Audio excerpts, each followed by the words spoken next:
मुकाबला। एक घने जंगल में एक बाज रहता था। वह बहुत घमंडी था। वह बहुत ही बलवान है करके उससे तेज और ऊपर कोई नहीं उड़ सकता करके गर्व करता था। इससे बिना किसी वजह से हर एक पंछी की मजाक उड़ाते हुए चिढ़ाता था। एक दिन बाज को कहीं कुछ भी सूझ नहीं रहा था, तो ऐसे ही खाली बैठकर उसे कोई तो मिलेगा ही करके इंतजार कर रहा था। तभी उस तरफ से उड़ता हुआ जा रहे पंछी को रोककर कहा, हाँ, थोड़ा बल भी नहीं है और ना ही सुंदर हो, शायद अभी उड़ना भी नहीं आता। देखो तो मेरे आंखों के सामने कोई कीड़े की कूदने की तरह लग रहा है। बोलकर चिल्लाने लगा। उन बातों से पंछी को बहुत गुस्सा आया और कहा, मुझे तुम्हारे जैसे आकाश में उड़ने की कोई जरूरत नहीं है। हर किसी के अपने अपने सामर्थ्य होते हैं। अच्छा, ऐसा है क्या?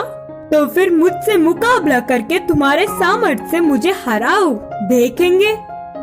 मुकाबले के लिए पंछी मान गई और तुरंत मुकाबला क्या है बताने को बाज ने कहा, इधर से हमारे उड़ने का मुकाबला शुरू होगा। उधर दूर के बड़े पेड़ को पार करके इधर वापस लौटने वाला ही जीतेगा।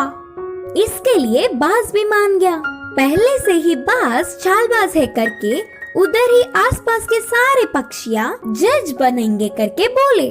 मुकाबला शुरू होने के तुरंत पंछी उड़ता हुआ हवा में जेट से चली गई। कैसे भी जीतना मुझे ही है करके बाज अपने मजबूत पंखों को फैलाकर धीरे से मुकाबले में उतरा। वे दोनों पेड़ों के बीच से उड़ने लगे और वह पेड़ बहुत ही बड़ा और ढालों से घना था। बाज बहुत तेज बिना कुछ सोचे उस पेड़ की तरफ गया। इससे उसके दोनों पंख दो ढालों के बीच फंस गए। वह ना ही आगे जा पा रहा था और ना ही पीछे। ऐसे ही बहुत देर तक तड़पने लगा। पंछी पतली सी और छोटी सी होने के कारण ढालों में घुसकर पत्तों के बीच से बाहर निकलते हुए अपने मुकाम पर पहुंच गई और मुकाबला जीत गई।